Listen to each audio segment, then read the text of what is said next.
तिब्बत एक ऐसा रिलीजन जो कभी पीस और स्पिरिचुअलिटी के लिए जाना जाता था, लेकिन 1950 के बाद ये लैंड बन गया स्ट्रगल, फियर और रेसिस्टेंस का symbol.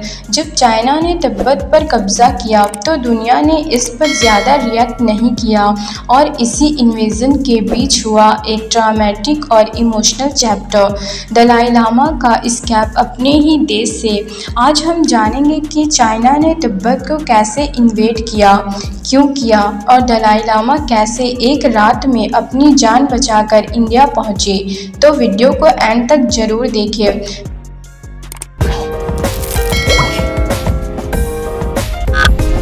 Tibet before Chinese invasion.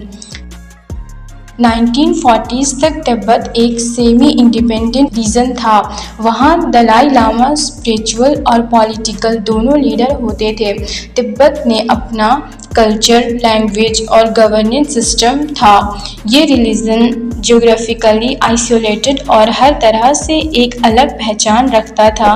British rule के दौरान भी इंडिया और तिब्बत के बीच कुछ ट्रीटीज हुए थे, जिसमें तिब्बत को एक सेपरेट आइडेंटिटी दी गई थी। चाइना तब भी तिब्बत को अपना हिस्सा मानता था, लेकिन प्रैक्टिकली चाइना का वहाँ कोई कंट्रोल नहीं था। Why China wanted Tibet? 1949 में पीपल्स रिपब्लिक ऑफ चाइना का फॉर्मेशन हुआ, जब माओ जेडोंग कम्युनिस्ट रूल लेकर आए। माओ का सपना था यूनिफाइड चाइना, जिसमें सब रीजन्स तिब्बत, सिंजांग, इनर मंगोलिया एक सेंट्रलाइज कंट्रोल में हो। तिब्बत का लोकेशन चाइना के लिए एक्सट्रीमली इम्पॉर्टेंट था। ये रीजन एक स्ट्रेटेजिक बफर जोन का काम करता था इंडिया के अगेंस्ट। इसके अलावा कम्युनिस्ट पार्टी के लिए ये सिंबॉलिक विक्टोरी होती, क्योंकि ये एक थियोक्रेटिक रीजन था जो उनके सेक्युलर कम्युनिस्ट आइडियोलॉजी के खिलाफ था। 1950 चाइना इन्वेड्स तिब्बत। अक्टूबर 1950 में चाइना ने ऑफिशियली तिब्बत पर मिलिट्री इन्वेजन लॉन्च किया, जिसे बैटल ऑफ चामदो कहते हैं। चाइनीज पीपल्स लिबरेशन आर्मी ने क्विकली तिब्बतियन रेसिस्टेंस फोर्सेस को हरा दिया। तिब्बत के पास कोई स्ट्रॉन्ग आर्मी नहीं थी, उनके पास बेसिक वेपन्स थे और चाइनीज आर्मी हाईली इक्विप्ड थी। सिर्फ कुछ दिन में चाइना ने चामदो एरिया कैप्चर कर लिया, जो ईस्टर्न तिब्बत का मेजर गेट था। ये इन्वेजन एक स्ट्रॉन्ग मैसेज था कि चाइना नेगोशिएशन नहीं चाहता, डायरेक्ट कंट्रोल चाहता है। 17 पॉइंट एग्रीमेंट। 1951 में चाइना ने तिब्बत के रिप्रेजेंटेटिव्स से एक ट्रीटी साइन करवाई, जिसका नाम था 17 पॉइंट एग्रीमेंट। इस एग्रीमेंट के जरिए तिब्बत को ऑफिशियली पीसफुली लिबरेटेड बताया गया, लेकिन ट्रुथ ये था कि ये ट्रीटी फोर्सफुली साइन करवाई गई थी। इस एग्रीमेंट में लिखा गया था कि तिब्बत चाइना का पार्ट है, लेकिन उनको कल्चरल ऑटोनॉमी और दलाई लामा की अथॉरिटी मिलती रहेगी। रियलिटी में चाइना ने धीरे धीरे तिब्बत के पॉलिटिकल और रिलीजियस सिस्टम में इंटरफेयर करना शुरू कर दिया। Tensions rise. 1950s के एंड तक तिब्बत में अनरेस्ट बढ़ने लगा। चाइनीज गवर्नमेंट ने मॉनेस्ट्रीज पर कंट्रोल, स्पिरिचुअल लीडर्स की मॉनिटरिंग और तिब्बतन कल्चर को सप्रेस करना शुरू कर दिया। ये इंटरफेस तिब्बतियन लोगों के लिए एक ट्रीट बन गया।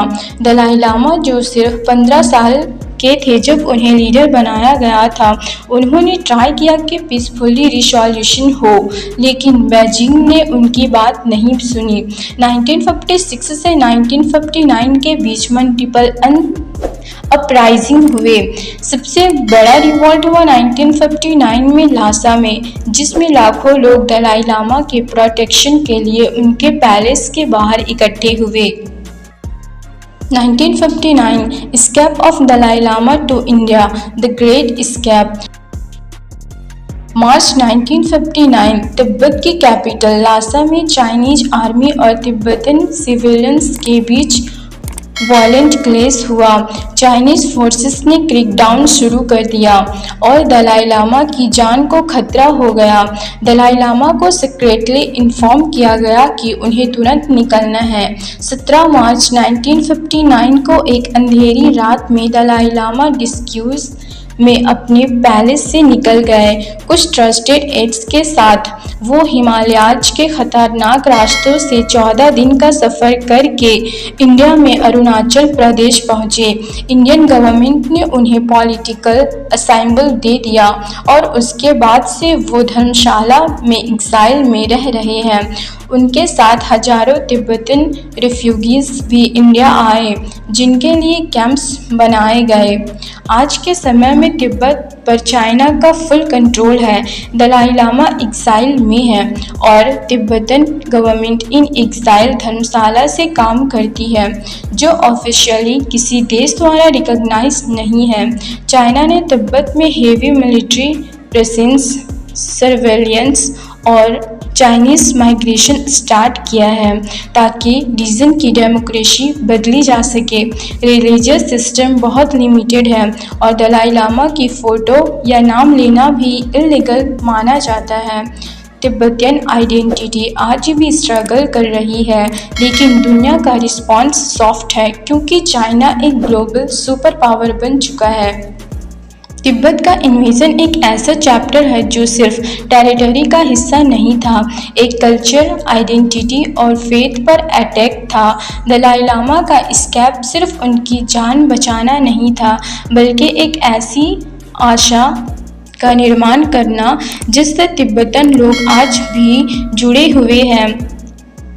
आज जब हम दलाई लामा की शांति की बातें सुनते हैं तो हमें याद रखना चाहिए कि उनके पीठ पर एक पूरा रास्ता था जो एक दिन अपनी मिट्टी में वापस लौटने की आशा रखता है। अब आपके इस पर क्या डाउट्स है कमेंट में ज़रूर बताएं और वीडियो इन्फॉर्मेटिव लगा तो लाइक, शेयर एंड चैनल को सब्सक्राइब करना ना भूलें ताकि ऐसे टॉपिक्स आप तक पहुंचते रहे। Thanks for watching.